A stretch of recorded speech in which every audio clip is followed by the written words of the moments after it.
মুহররম মাসের প্রথম তারিখ থেকে 10 দিন পর্যন্ত যারা ইবাদত বন্দেগীর মাত্রাটা একটু বাড়িয়ে দেবে তারা আল্লাহর ওলি হইতে সহজ হবে। জোরে কোন সুবহানাল্লাহ। কিন্তু হায় আফসোস, এই মুহররম মাস এত গুরুত্বপূর্ণ মাস, এই মাসটাকে কিছু মানুষ হাসির পাত্র বানিয়ে ফেলছে, তামাশার পাত্র বানিয়ে ফেলছে। বলবেন কিভাবে তামাশা, কিভাবে হাসির পাত্র? দেখবেন মুহররম মাস আসলে রোজা রাখে 10, ঠিক আছে, কিন্তু খাবার খাইতে যাইয়া বাসনি, মাছ খাওয়া যাবে না, মাংস খাওয়া যাবে না, এই নিরামিষ দিয়ে খাইতেইব, এই দিয়ে খাইতেইব। কেন? কে শিখাইলে এগুলা? এগুলা শিখিয়েছে বাংলাদেশের মধ্যে যারা শিয়াবাদী, যারা সুন্নি নামে শিয়া লালনকার পালন করে, যারা সুন্নি নামে শিয়ার আমল আখলাক গুলা পালন করে, তারাই মূলত এগুলো শিক্ষা দিয়েছে। কি শিক্ষা দিয়েছে তারা? যে মুহররম মাস আসলে দেখেন ভালো কাজ, আমরা তো বলি রোজা রাখো, মুহররম মাস আসলে রোজা রাখো, মুহররম আসলে একটু নীরবে নীরবে কান্না করো, জোরে জোরে নয়, প্রকাশ্যে সবার সামনে নয়, নীরবে নীরবে কান্না করো, কোরআন তেলাওয়াত করো, পড়াশোনা আদায় করো, তাসবিহ তাহলিল পাঠ করো, নিজের ঘরের মধ্যে মিলাদ জিকিরের আয়োজন করো, কোরআন শরীফ তাসবিহ তাহলিল পাঠ করো। ইমাম হাসান ইমাম হুসাইন সহকারে যারা শহীদ হয়ে গিয়েছিলেন ওনাদের পরিবার পরিজনের উপর রুহের মাগফিরাত কামনায় দোয়ার আয়োজন করো। কিন্তু এগুলো করে না, না করে কি করে? এই মুহররম মাস আসলে ভালো কাজ, রোজা রাখে, কিন্তু পাশাপাশি খাবারের মধ্যে বাস্তি দেয়। কেন? এটা কেন? এটা শিয়ারা শিখাইছে, এজন্য খাবারে কোনো বাস্তি দেওয়া যাবে না। অনেকে মুহররম মাস আসলে বিভিন্ন মোর্চা জারি মাতন করে, কয় এগুলা করা এটা কারবালার প্রান্তর ইমাম হুসাইন, উনি শহীদ হয়ে গেছিলেন, আমরা তো শহীদ সেখানে যাইতে পারি নাই, আমরা এখান থেকে দুঃখ প্রকাশ করি। আরে বাবা, দুঃখ প্রকাশ করতে গেলে কি, দুঃখ প্রকাশ করতে গেলে কি শরীরে রক্তাক্ত করা প্রয়োজন? আপনার বাবা মারা গেছে, আপনার দাদা মারা গেছে, আপনি যে মৃত্যুবার্ষিকী পালন করেন, এটা কি দুল বাজনা বাজায় পালন করেন, না মিলাদ এবং দোয়ার মাধ্যমে পালন করেন? না, আপনি দুল বাজাইবেন, আর আপনার বাবা যেবার মারা গেছে আপনি অভিনয় করবেন, নাটক করবেন, সিনেমা করবেন। এই জন্য এগুলা কারা শিখাইছে? শিয়ারা, শিয়া এগুলো শিখাইছে। হাই আলী হাই হুসেন বলে নাম বিগলাইতেছে, জারি মোর্চা মারতেছে। আমরা মোর্চার জারি এগুলার পক্ষে নয়। আমার কথা হচ্ছে আহলে সুন্নাত ওয়াল জামাতের কথা হচ্ছে, আপনি কারবালার প্রান্তরে শহীদ হয়ে গেছিলেন, এগুলো স্মরণ করবেন, আপনি তাদের জন্য দোয়া করবেন, এগুলো মিলাদ এবং দোয়ার মাধ্যমে পালন করবেন, রোজা রাখবেন, কোরআন তেলাওয়াত করবেন, তাসবিহ তাহলিল পড়াশোনা পাঠ করবেন।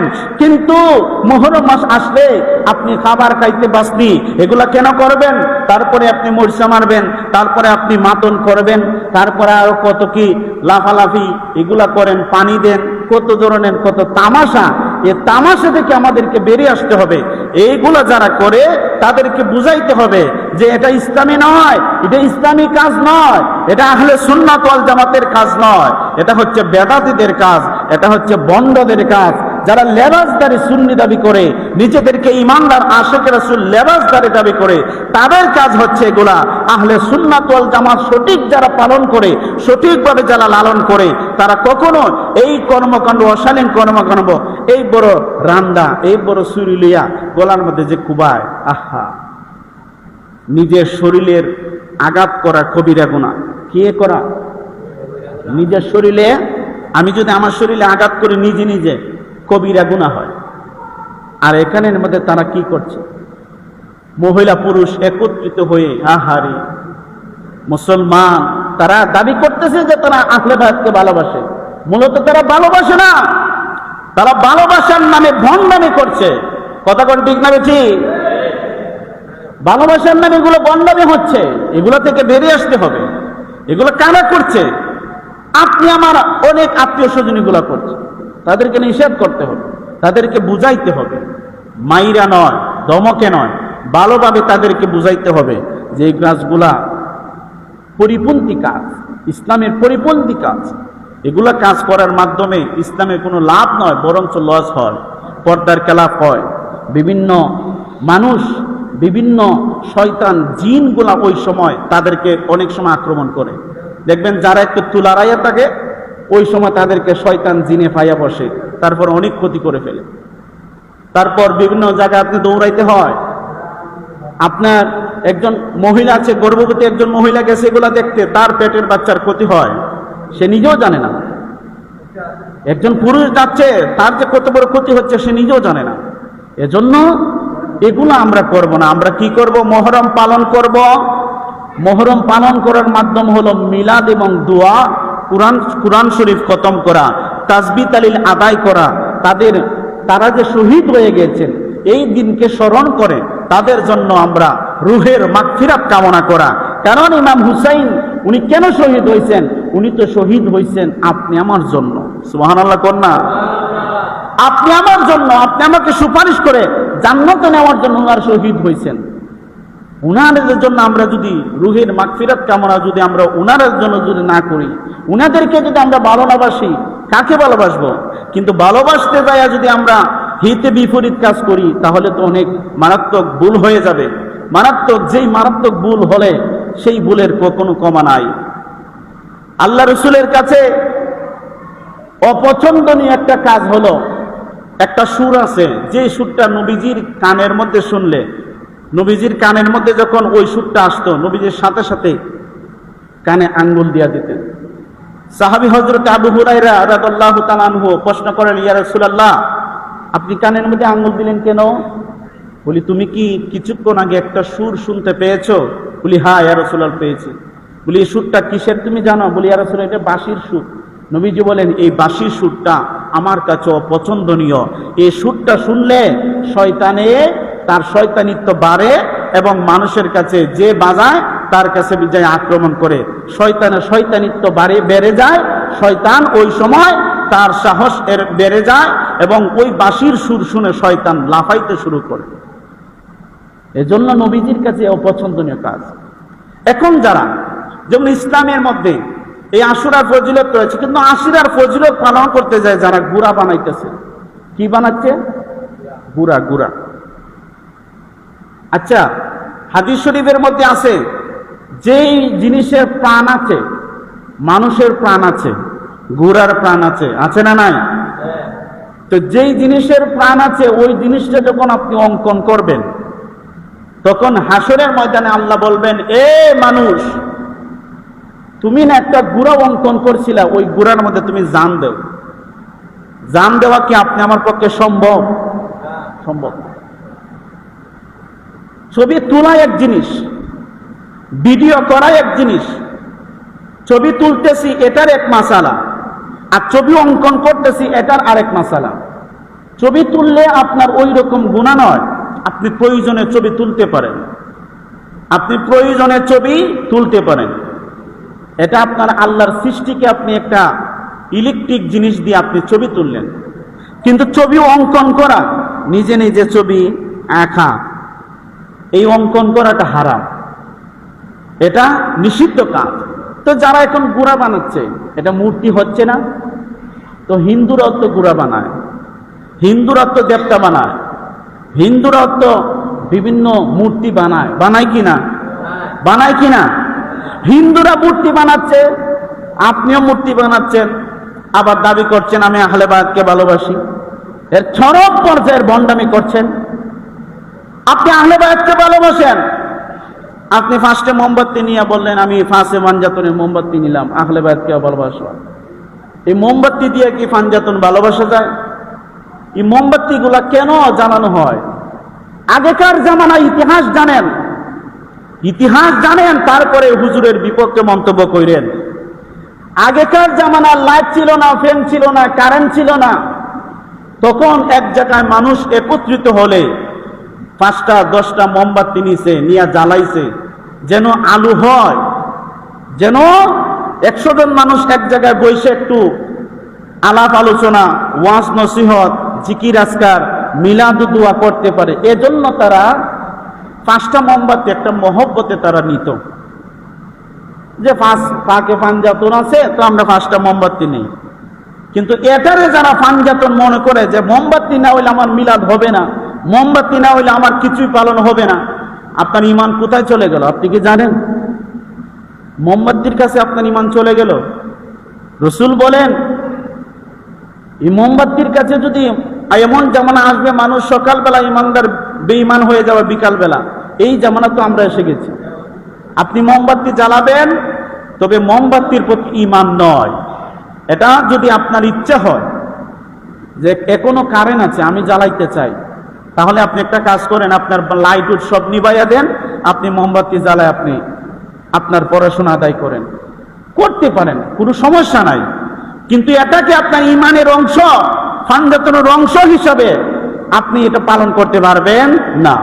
করলে আপনার ঈমানটা দুর্বল হয়ে যাবে। এজন্য এই মুহররম মাস আসলে আমাদের শিক্ষা হলো কি? এই মুহররম মাস আসলে আমাদের শিক্ষা হলো আমাদের জীবনের একটি বছর, সারাটি বছর অতীতের জীবনের যত ভুল আছে সব ভুলগুলাকে এক জায়গায় একটা গাঁটুরি বাঁধিয়া আল্লাহর কাছে আজকে এই জুমাবারে আল্লাহর কাছে ক্ষমা চাইতে হবে যে আল্লাহ, আমার জীবনে যা গুনাহ করেছি, আমি বুঝিয়া না বুঝিয়া যা করেছি ক্ষমা করে দাও। আজকে থেকে আমি পরিবর্তন হয়ে নবীর আদর্শে আমি জীবন গড়ব। এই চিন্তা চেতনা যারা রাখবে, নবীর আদর্শে যারা জীবন গড়ার চেষ্টার লক্ষ্যে আল্লাহর কাছে তওবা করে, আল্লাহ তাদের তওবা কবুল করেন। জোরে কোন সুবহানাল্লাহ।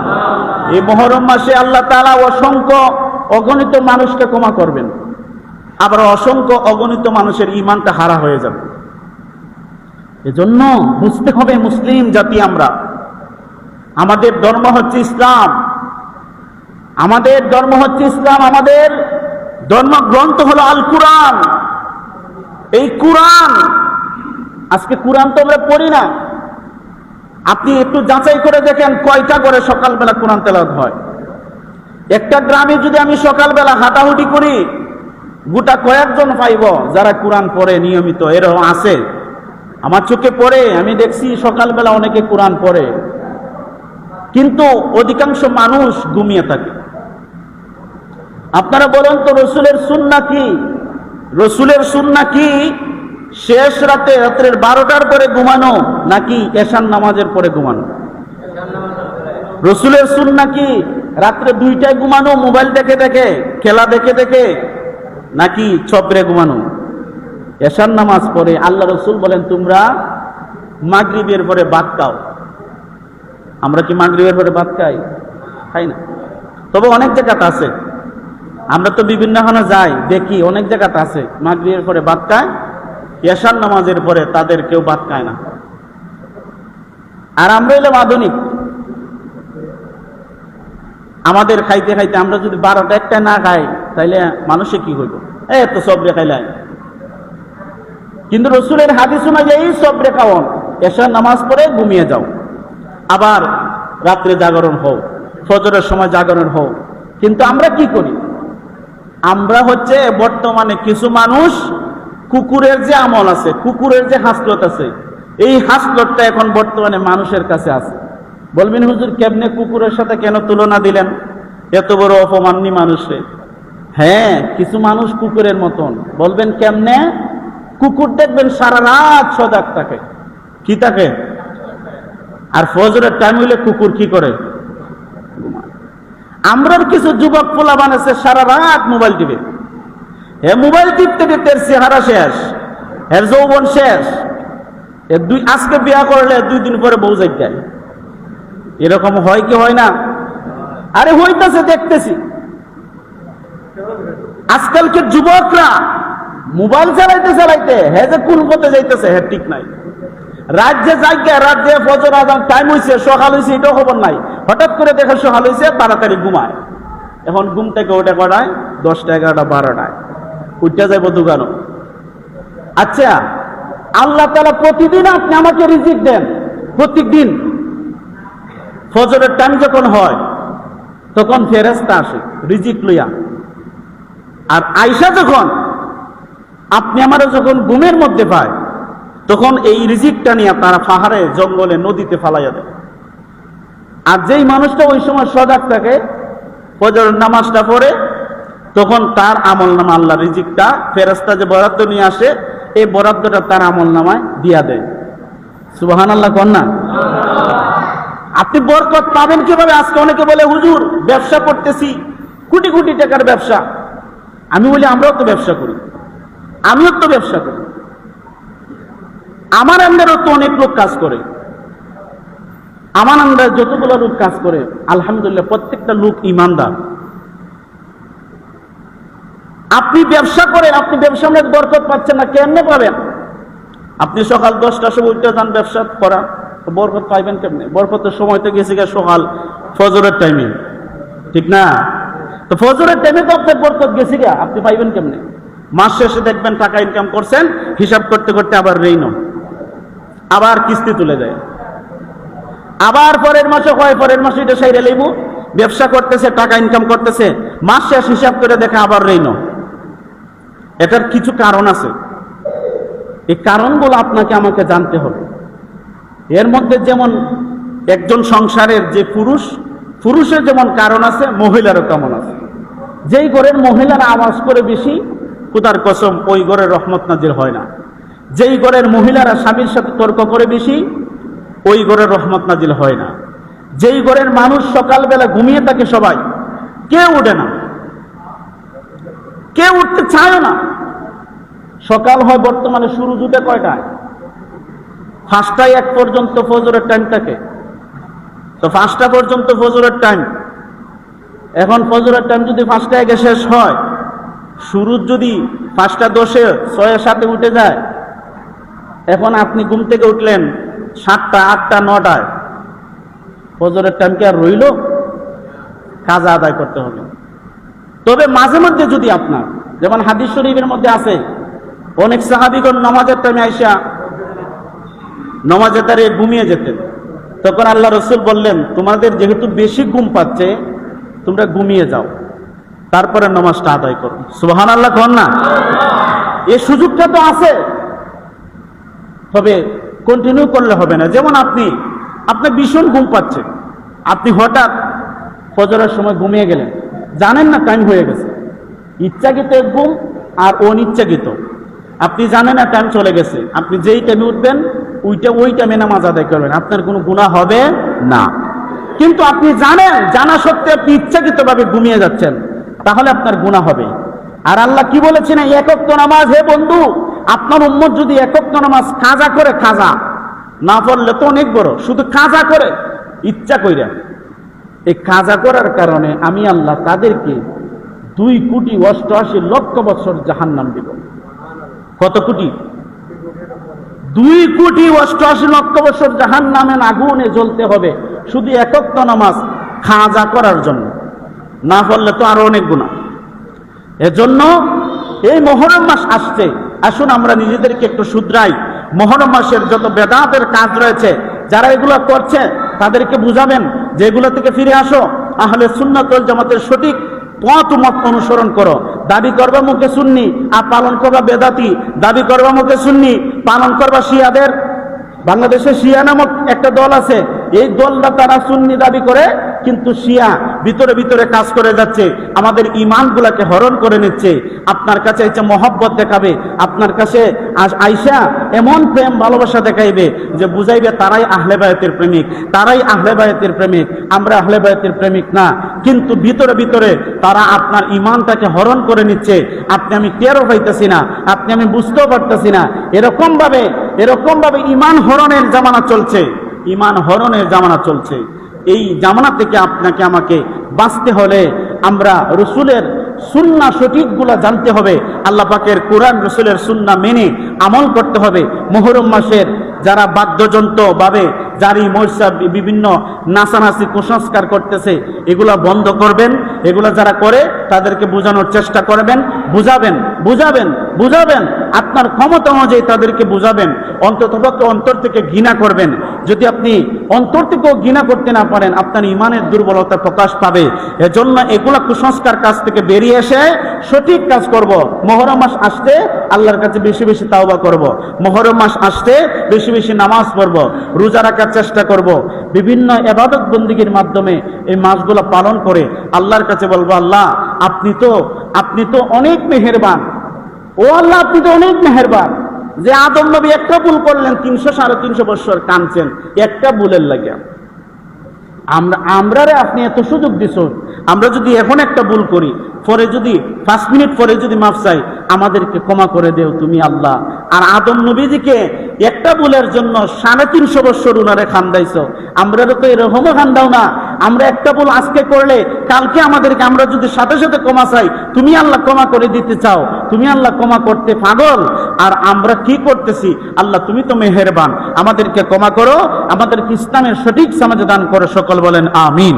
মুহররম মাস আসছে, আমরা মুহররম মাস আসছে সবার ঘরে মিলাদ চালু করেন, সবার ঘরে পড়াশোনা চালু করেন, সবার ঘরে ঘরে আপনার কোরআন তেলাওয়াত চালু করেন। আপনি কোরআন পড়তে পারেন না, আপনার সন্তান পারে তো সন্তানকে বলেন যে বাবা তুমি তো মক্তবে কোরআন শিখেছো, তুমি কোরআন পড়ো, আমি শুনবো। আপনি প্রতিদিন সকালবেলা আপনার সন্তানের কাছ থেকে 5 মিনিট কোরআন শুনেন, আপনি বিকালবেলা 5 মিনিট কোরআন শুনেন, যে বাবা তুমি তো কোরআন পড়েছো, আমি তো কোরআন পড়ে নাই, তুমি একটু কোরআন পড়ো, আমরা শুনবো। আপনি মিলাদের আয়োজন করেন। এই মুহররম মাস জুড়ে আপনার ঘরে ঘরে যেন দুরূদ শরীফের আওয়াজ, মিলাদ শরীফের আওয়াজ, দোয়া জিকির আজকারের আওয়াজ দিয়ে ভরপুর করেন। ঘরের মধ্যে রহমত যদি পেতে চান, সংসারে রহমত বরকত পেতে চান, মা বোনদেরকে একটা কথা বলি, আপনারা কোনো ঘরের মধ্যে, ফ্যামিলির মধ্যে আপনাদের আওয়াজটাকে বড় করবেন না। আপনার আওয়াজ বড় করতেছেন মানে আপনার স্বামীর আয় বরকতের মধ্যে আপনি বাধা দিচ্ছেন।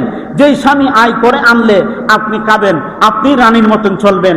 আর আপনি জোরে জোরে কথাবার্তা বলতেছেন, জোরে জোরে আওয়াজ করে কথা বলেন, আপনার আওয়াজ এই বাড়ি থেকে 5 বাড়ি দূর পর্যন্ত শোনা যায়। তাহলে আপনার এই আওয়াজের কারণে, আপনার জোরে জোরে বদ অভ্যাস, বদ কথাবার্তা যে বলার কারণে আপনার ঘরের আয় বরকত উঠে যাচ্ছে। আপনার কি একটু ভয় হয় না? আপনার কি একটু টেনশন হয় না যে আমার এই কথার কারণে যদি আমার সংসারের আয় নষ্ট হয়? আজকে থেকে আমি জোরে জোরে কথা বলবো না, আস্তে আস্তে কথা বলবো, আস্তে আস্তে কথা বলবো। সন্তানদেরকে সুন্দর ভাষা শিক্ষা দিব, গালিগালাজ করবো না। কোনো সন্তানের সামনে, কোনো স্বামী কোনো সন্তানের সামনে স্ত্রীকে গালিগালাজ করবেন না, কোনো স্ত্রীর স্বামীকে সন্তানদের সামনে গালিগালাজ করবেন না। এই সন্তান এগুলা শিখে। কোনো স্বামী তার স্ত্রীকে মানুষের সামনে বেইজ্জত করবেন না, মানুষের সামনে তার ভালোবাসা ফুটিয়ে তুলবেন, মানুষের সামনে তাকে আপনি প্রশংসা করবেন। দেখবেন আপনার ঘরের মধ্যে আল্লাহ শান্তি নাজিল করবেন। আল্লাহ যেন আমাদের সকলকে ইসলামের সঠিক সমাজে দান করেন। সকলে বলেন আমিন। ওয়া আখিরু দাওয়ানা আলহামদুলিল্লাহি রাব্বিল আলামিন। আসসালামু আলাইকুম ওয়া রাহমাতুল্লাহ।